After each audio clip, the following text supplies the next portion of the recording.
Thanks for having me over here. Yeah, I'm going to talk a little bit today about the arguments in my book Generation Left, which you should be able to see on your screen, and then I'm going to segue into some newer research in which I'm going to talk a little bit about the logic of assets and asset ownership.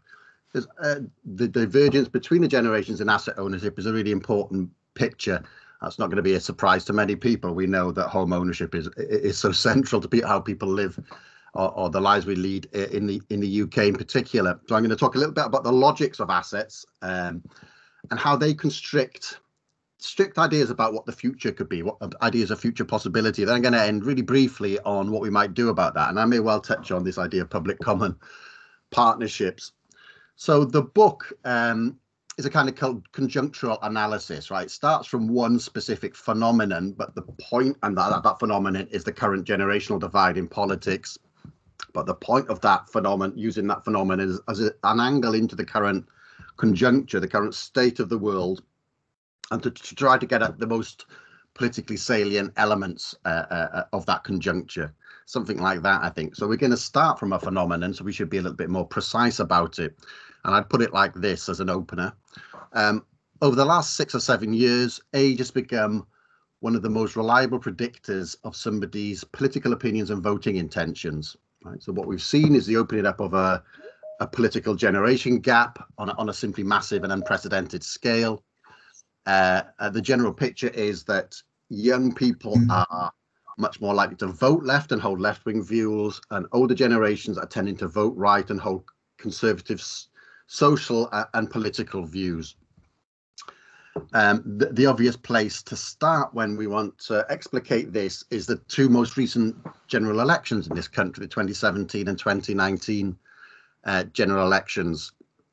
I mean, these had quite different outcomes. Well, actually, they had the same outcome, but they were interpreted very, very differently, I think. In fact, the 2017 general election has sort of disappeared from view. It's been sort of invisibilized to a certain extent. But I think it's important to put them back together and to think about what's common to both of those elections, 2017 and 2019, what's common to both of them, but does not predate them, or doesn't predate them in the same way.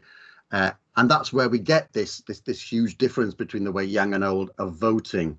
Really emerges really, really strongly in 2017 and carries on in 2019, I'll say. Let me lay out the broad coordinates of that picture. In fact, I should probably. So, okay, yeah, this is the sort of age divide in the 2017 general election. Just to go back a little bit, in the 2010 general election, Labour had a lead of just 1% of the Conservative amongst the youngest cohort that gets measured, 18 to 24-year-olds. 1% in 2010 by 2017, that had exploded to 45%. And this graph here, which is from a YouGov poll that came out just after the 2017 election, it's got this really quite famous sort of statistic to it, in which for every 10 years older someone was, they were 9% more likely to vote for the Conservatives. And because this was quite a polarised election, less likely to vote for Labour. And so you see that almost perfect cross there, in which you have these perfect curves, and the crossover age is around about 47. It's just a really, really clear example of this dramatic age divide. And then in the 2017 election, the Conservative led Labour by 36% among the over 65s. In fact, you can see the general pattern here, and it's quite distinctive actually. So at the 2010 general election, there was only a 15% difference between the voting patterns of the youngest cohort and the oldest cohort. By 2017, that had exploded up to 97%. In fact, you might be able to see it better here. You can just see how it just takes off, basically, in a quite dramatic fashion. This is 2017, this picture. I'll just go back to that one because we can also see 2019 here. And in the 2019 general election, there's a broadly similar pattern, actually, around age. With Labour leading with 43% amongst the youngest cohort, Tories leading 47% amongst the older cohort. I mean, Labour loses votes from each age cohort in 2019, but the picture, that cross is still there. That general picture is consistent across the two general elections. And in fact, we now have the data from the British Election Survey, and in fact, the 2019 cross looks even more like the 2017 cross than in this picture. If we look at the British Election Survey, which is a much bigger survey. So there's something going on there, right? One of the most common responses I get to that is that, look, isn't it just natural that younger people tend to be more left-wing and you generally tend to become more conservative with age? There is a post-war general trend of people becoming more conservative as they age. But we need to establish that it's just not universal and it's not in any way natural, right? And we can prove that by pointing to the 1979 elections, actually the 1979 and 1983 elections, right? In the 1979 and 1983 elections, both the more and 18 to 24-year-olds voted Conservative than voted Labour. And in fact, in the 1983 election, more 25 to 35-year-olds voted Tory than they voted Labour. So it's not a natural thing. This is something which may be a general pattern, but it's now at just basically historically unprecedented proportions. So I've already set up. This is something that sort of happens. It's punctual. Something happens, and this takes off. The other key dimension which we need to think about in terms of this generation gap, it's mirrored in many other countries, right? In fact, the pattern emerges in many other countries roughly the same time. The most obvious example is in the US, actually, where Bernie Sanders, in his campaigns for the Democratic presidential nomination, first against Hillary Clinton and against Joe Biden, in particular against Clinton, because there were no other, it was just between the two of them. You just get exactly the same pattern as you get in the 2017-2019 election, that lovely cross picture like that. And this leads to, one minute. That leads to this sort of recognition that there's something going on. So this is The Economist, but it's the beginning of, I think this is 2019. And it's recognition of this idea of a rise of millennial socialism, particularly in the US. This is why it really started to take off. So I've just gone right past my notes there. So this isn't a universal pattern, right? That's something to say. It's not a universal pattern. And so in some Eastern European countries, for instance, you don't see the same pattern. Although I used to point to Poland as one of those countries where young people haven't moved to the left. And then I came across this graph, which shows that there's basically the number of young Polish people who call themselves leftists has doubled from 15% to 30% over the last couple of years. And so for the first time since 1990, there are more young people calling themselves leftist than people who declare themselves as right-wing in Poland. So even my counterexample is basically crumbling before my eyes, right? Because there's something really dramatic going on in Poland. I suspect gender has a big role to play in this. The crossover of age and gender. I mean, young women, more or less around the world, are the most left-wing cohort. And in Poland, there's been the Polish women's strike movement has been really big, and I imagine this is playing some sort of role, but I'm not sure. I'm not sure on that. But the picture I've set up for you is this, right? Is that I'll go back one there. The picture I've set up for you is this: is that you have a phenomenon that appears suddenly on an international scale, right? That means I think we should be led to look for a trigger for this phenomenon, which is also international and also punctual, i.e. it's some sort of sudden event. But my argument is going to be that 2008, the great financial crisis of 2008, is the event that fits the bill for that. But I'm going to come back to that a little bit later. But just that's where I'm going with this. The argument in my book, I could probably summarize it like this. And there's two. I'll summarize it like this: the political generation gap has primarily been caused by a generational divergence along two axes, right? The first axis is material interests. There's been a divergence of material interests. The second axis is there's been a divergence around the common sense understanding of what the future will look like or could be like. So a divergence around both material interest and a sense of what the future might be, a sense of social and political possibility, right? I think it's important to link those two together, right? Because, the idea of linking material interest to political action is really not straightforward. I put it like this: we always have multiple potential material interests, right?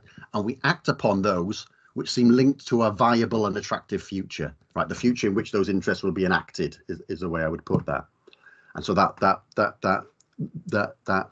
assessment of material interest is tied up with what seems socially and politically possible. And that sort of leads me to my concept of what a generation is, what political generations in particular are.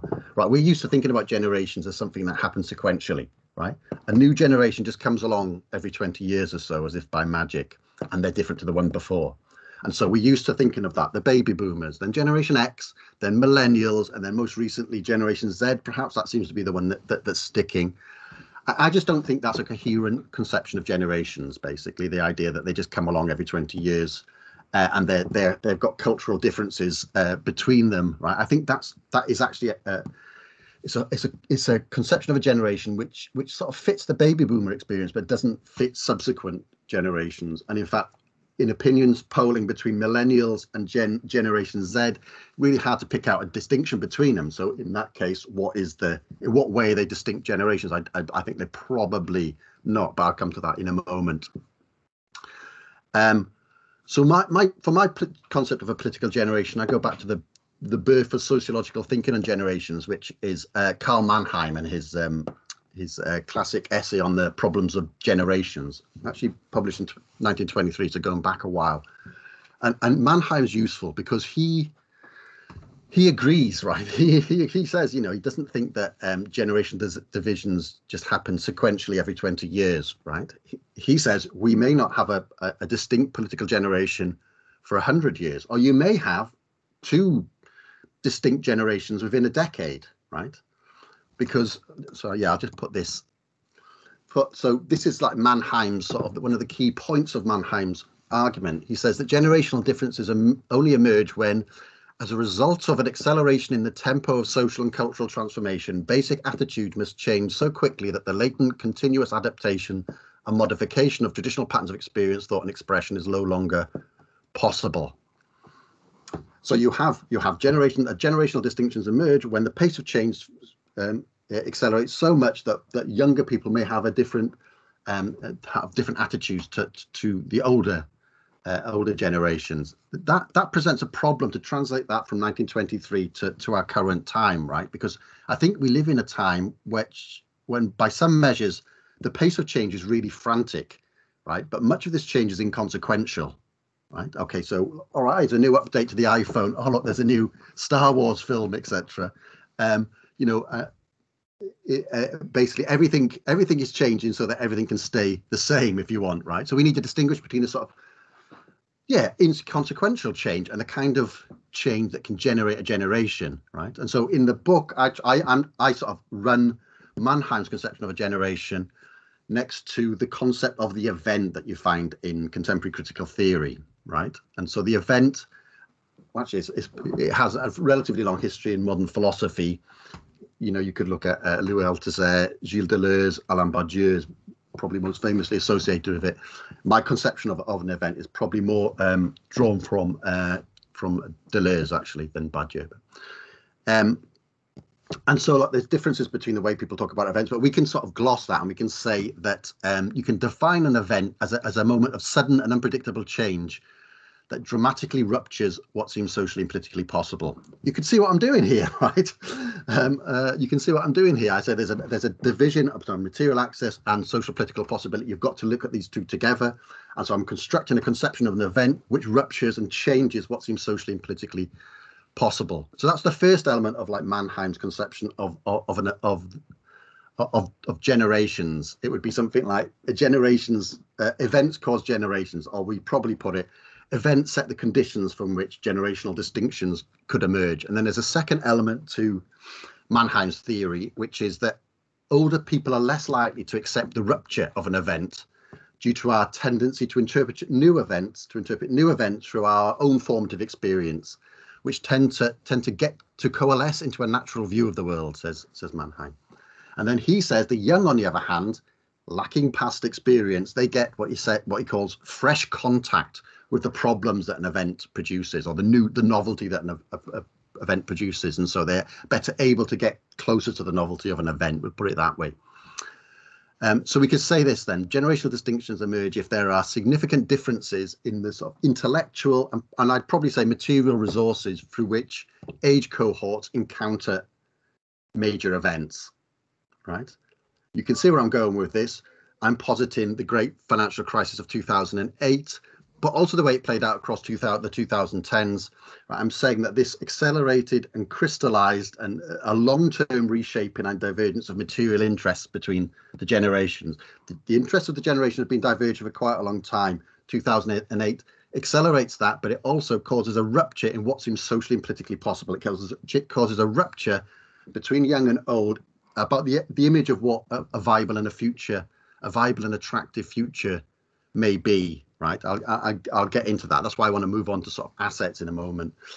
So let me just put it in a really glossed over way. Right, the over 50s and particularly the over 65s who own their own home and have financialized pensions invested in stocks and shares.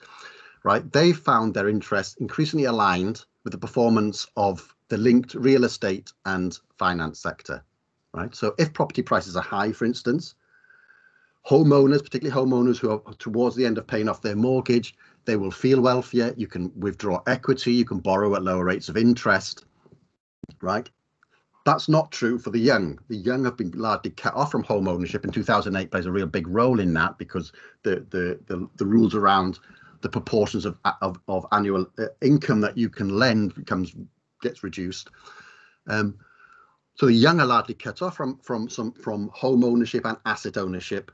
And they're dependent on wages. So their interests are tied to wages, and wages have been utterly catastrophic over the last decade. So the 2010s have been the worst decade for wage growth in the UK since the Napoleonic Wars, which is something to ponder. And so then we look at what's been the government response to 2008? We know it: bailouts, quantitative easing. This has all provided it's basically an ocean of free money for the financial sector. And the vast majority of that money has just sailed straight into asset price inflation. It's basically not gone into business investment as it was supposed to. Okay, so that's all sort of fairly straightforward, that material interesting. I hope it's straightforward. But when you try to unpick the impact of the event of 2008 on conceptions of the future and future possibility, it becomes a little bit more complicated. And I think we need a structured way to think about that. And that's why I want to think a little bit more about the role of the ownership of assets, but also to move it to the way assets are governed, or the governance of assets. So I want to think a little bit more about those two in the way that they produce a generational divide in interests and conceptions of the future. And so over the last decade, well, actually, probably over the last sort of 5 to 6 years, there's been some reassessment of the history of neoliberalism. Right, there's some reassessment, and it's been in some ways provoked by the performance of the economy since 2008, but also in particular by this emergence of a generational divide of material interests, I think.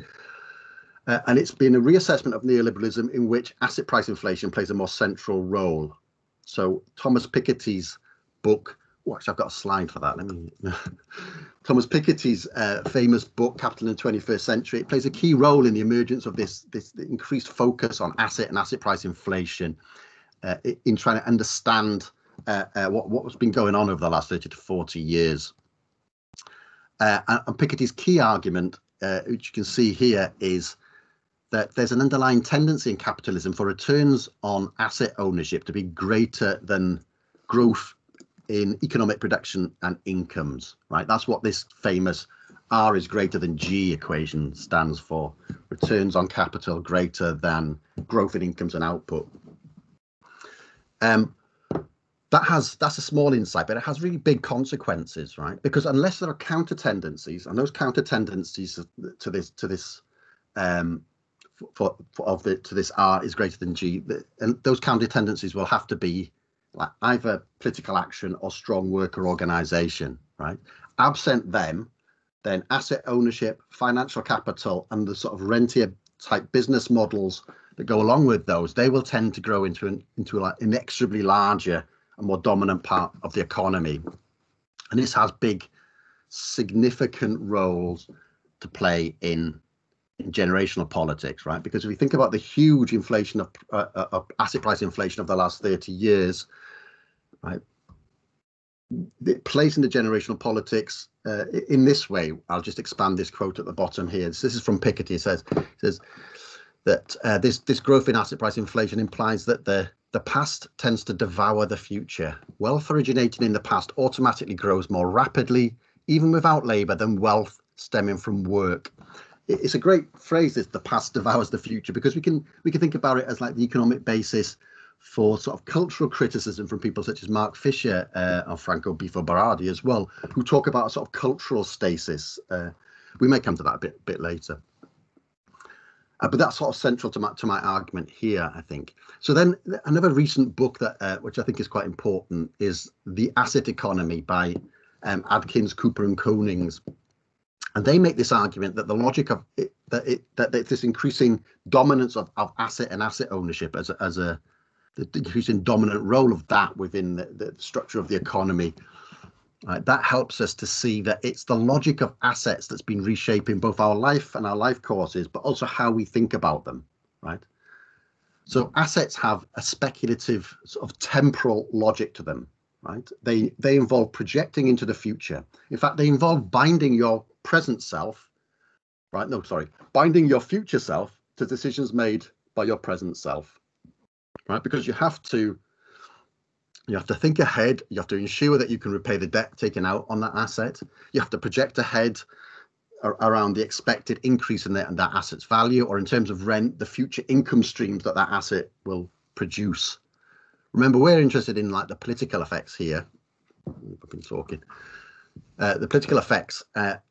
And over the course of the neoliberal period, we can probably split the impact of this asset logic on what we might think of as political subjectivities into two distinct related forms. So I'm arguing there are two distinct sort of threads in which this sort of asset logic has tried to form us into political subjects, people who think about the world in a certain way. The first one of those, right, is to do with the property owning democracy. It's relatively straightforward. The idea of a property owning democracy, right, it was invented just in response to universal suffrage. As soon as we gained universal suffrage, conservative theorists had to start to think about how we form property owning democracy to start to align the interests of owners with the interests of property. And so you can see the first attempt at this attempt to engineer political subjectivities is by widening asset ownership. Then the second form of this sort of training in political subjectivity is the attempt to produce competitive entrepreneurial subjects through the neoliberal reform of institutions, right? So the reform of the way that the assets are governed and the forms of managerialism that go along with that.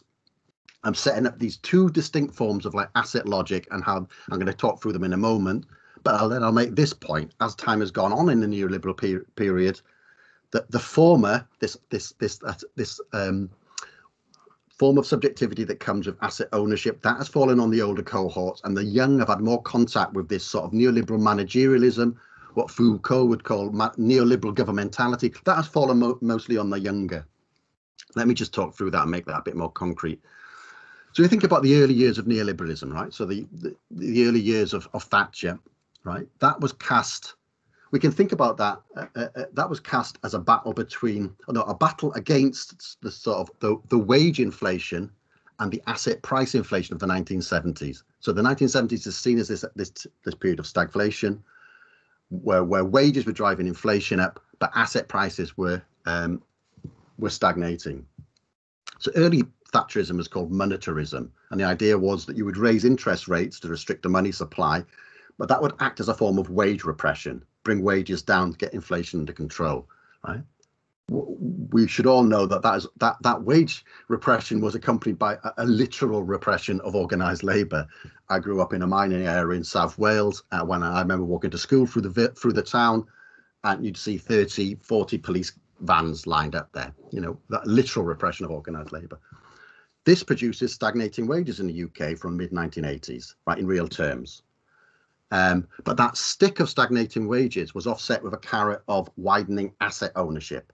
So let's think about the key Thatcherite policies of the 1980s, right? The privatisation of state-owned industries, deregulation of finance, the sell-off of social housing through the right to buy policy in which you could buy your council house if you'd lived there for 2 years, or your social housing for between 30 to 50% below market value generally.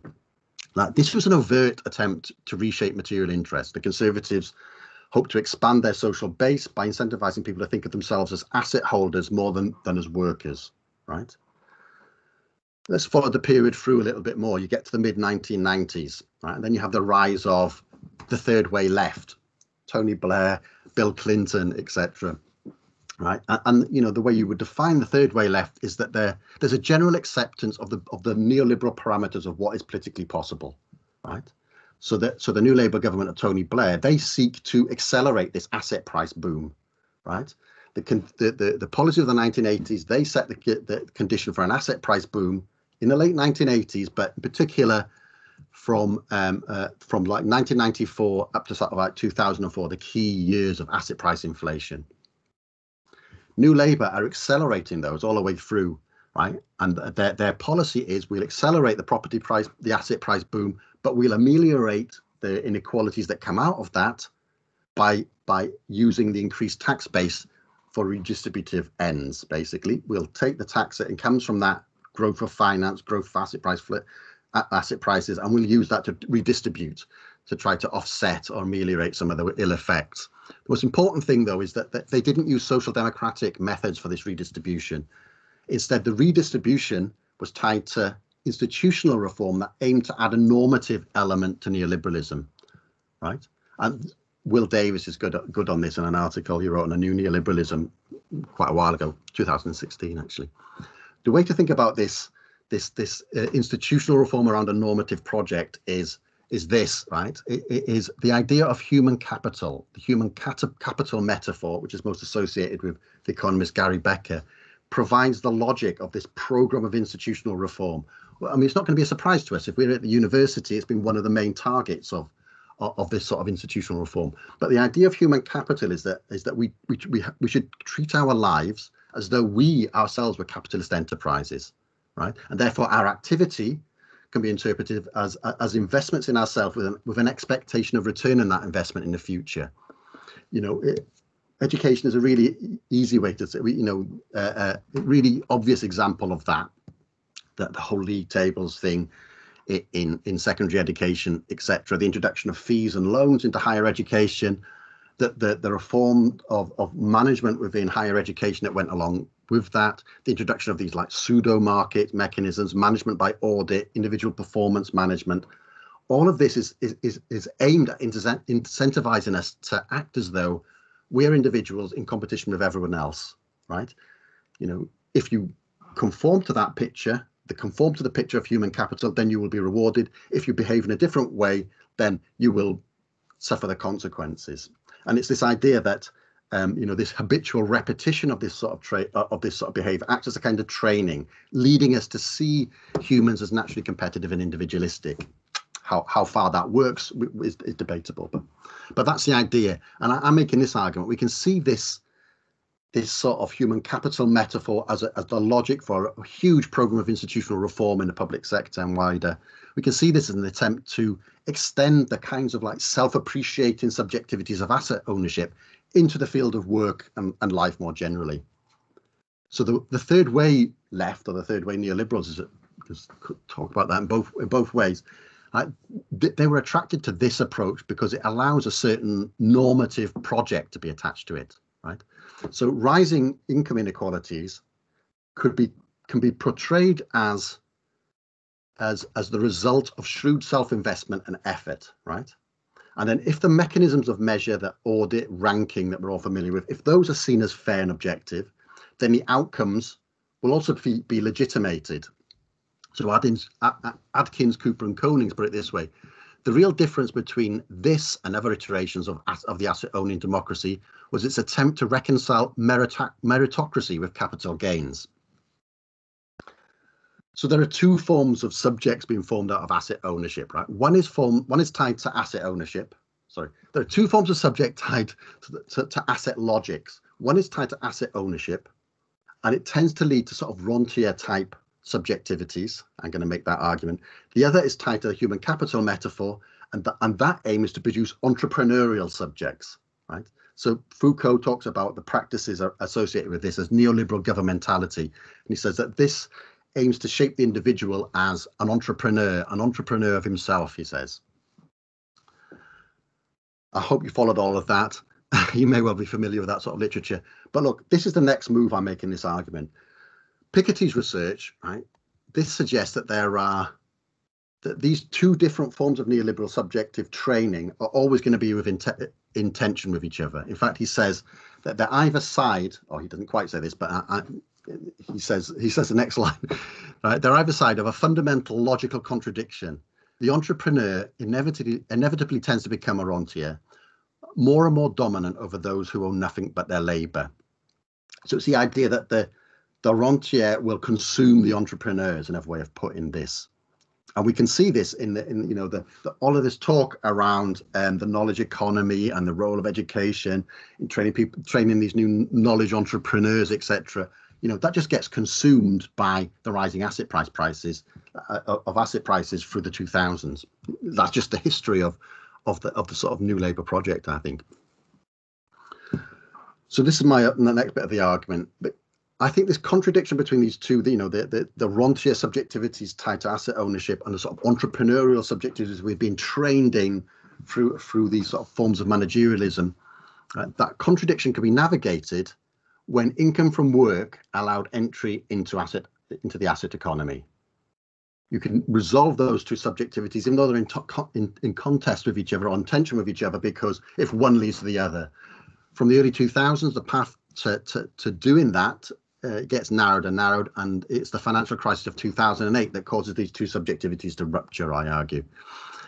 And you can sort of see that, the government stimulus leads to asset price inflation over the last 10 years, returns on self-investment through higher education, etc. They just take this catastrophic nosedive. I don't think it's a coincidence that like this, we had a wave of protest in 2011. Paul Mason says that, that the universal subject of that was the graduate without a future. So that's the picture I'm setting up. This is the next problem, though. The next problem is just because a particular future no longer seems viable and attractive, that doesn't mean you can escape it, right? So the young are caught in this double bind. All of the institutions that they're forced to interact with still require them to behave in accordance with this human capital metaphor, right? But the problem is this form of self-investment, it feels very different when adequate returns on that investment no longer seem possible.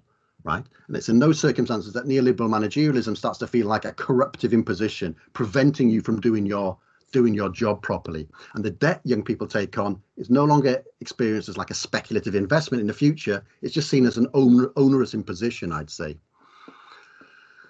I'm just going to end then by thinking about the future of Generation Left in light of this and how this might play out. I'm making a sort of argument that the collapse of the aspirational meritocratic image of the future tied to the conception of self-investment of the human capital metaphor, that has collapsed for the young in particular. And I think that opens the young up to new narratives about what the future could be like, right? And that, it's up to the left to offer those new narratives if Generation Left is going to fulfill its potential.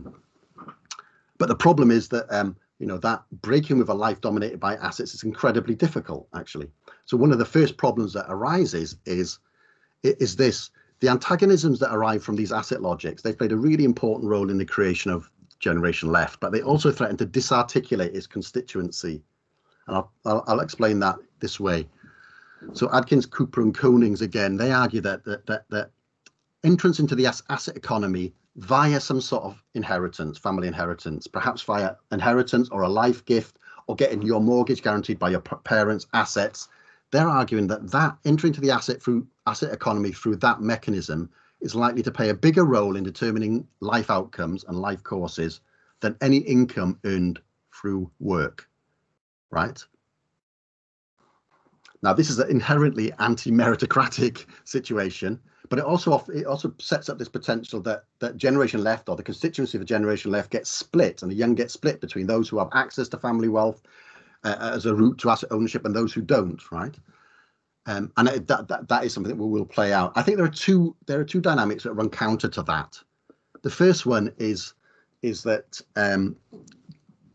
there's another book, recent book by Brett Christophers called Rentier Capitalism, and he makes this point that like family-owned assets are really, really politically important, but that the vast majority of assets in the economy are owned by corporations. They're corporately owned, right? And I think that corporately, the corporate ownership of the huge majority of assets, they're going to overdetermine this familial inheritance. And I'll ground that in real terms now, in that, like, you know, the main mechanism by which familial wealth is going to be whittled away over the next decades is through equity being withdrawn from houses or pensions in order to pay for elder care. That's going to be one of the ways in which wealth gets centralized away from families and taken into corporate ownership. I think the second counter dynamic is that it's just basically the lack of normative justification for inequalities deriving from inheritance, right? The older generations could feel a sense of merit from their increased wealth arising from asset ownership because they purchased that through income from work. That's no longer the case, right? Now inheritance is going to be playing the decisive role in determining life outcomes. So I think those sorts of experiences are less likely to close off the beneficiaries of asset of inheritance. They're going to less likely to close them off from narratives coming from the left around inequality. I think that older generations who felt a sense of merit, they are closed off, or more closed off than people who are going to enter that economy through inheritance, I think.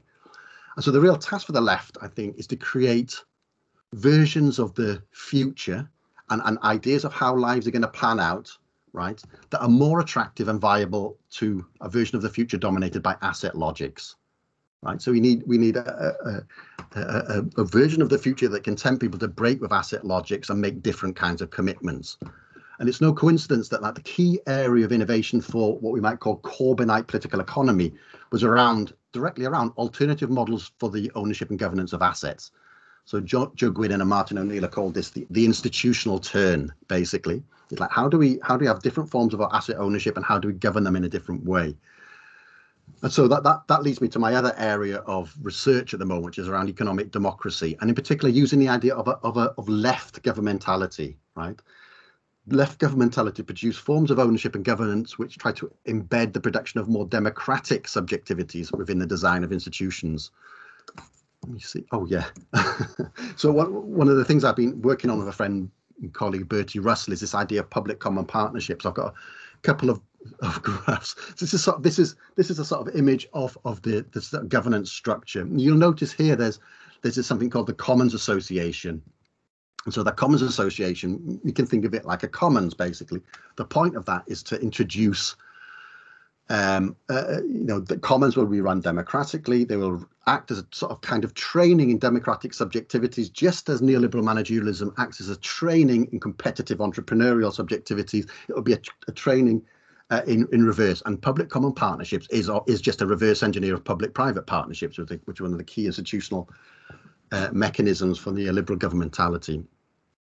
Yeah, and so this is one of, basically participation in one of these things will act as a kind of training in democracy, which will have spillover effects into wider society, is the idea.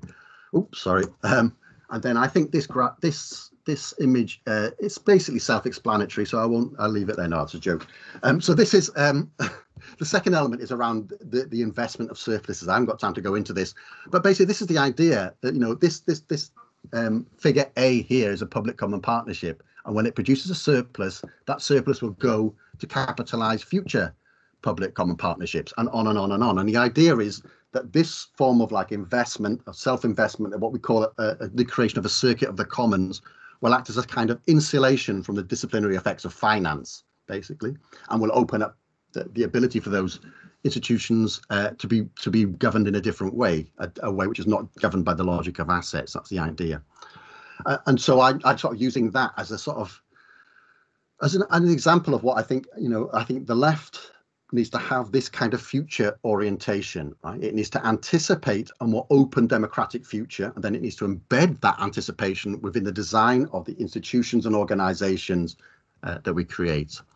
I'll leave it there. I hope that made some sense.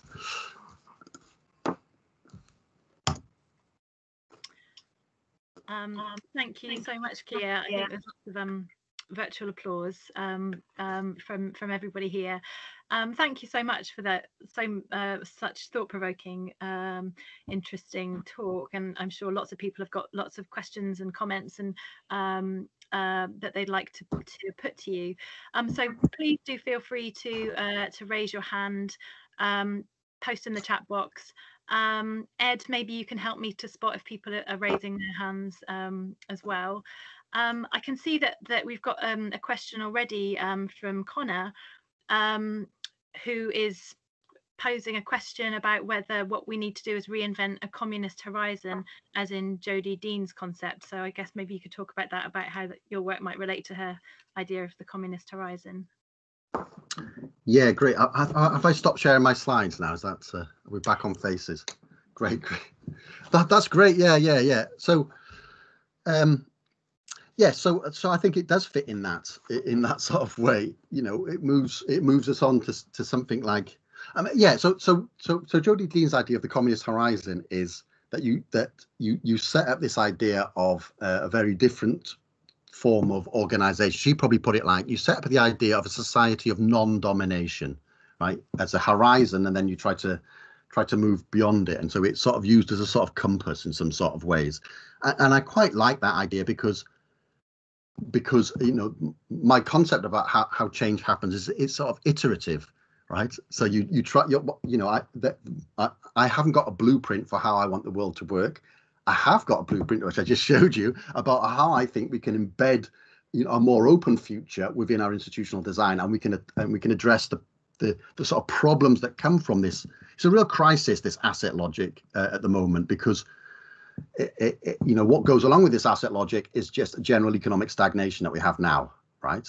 But it's almost impossible to get out of it because there's a political alliance formed, which is basically the new conservative social bases are, you know, homeowners in a relationship, in an alliance with like finance capital or like, we need to break with that somehow. And so, you know, we can start from where and look at the problems we have now. Climate change is another. We don't know exactly how we get out of all of it, but we know that we can start where we are. We can move in the right direction. Basically, we can move towards a direction of society of non-domination. I think I'd probably put it that way. It's the same with climate change. You move in towards. There's a sort of gap basically between. With climate change, it's even more specific. We know exactly where we need to get to, right? Not exactly institutional forms, but we know the broad parameters of what social organization we need. Right, so I don't know if anyone's seen this sort of Kate Raworth stuff about the donut, but basically it takes from the scientists have mapped out the sort of 8 Earth system processes upon which human activity both depends and impacts, and they map out a safe operating space for society. You can have any form of economic organization and social organization as long as it doesn't take you outside those parameters. Well, you know, basically there's a massive gap between where we need to get to in that sense and where we are now. I don't know how to bridge all of that gap, but we know we can move in a certain direction, increase our capacities, and then assess again.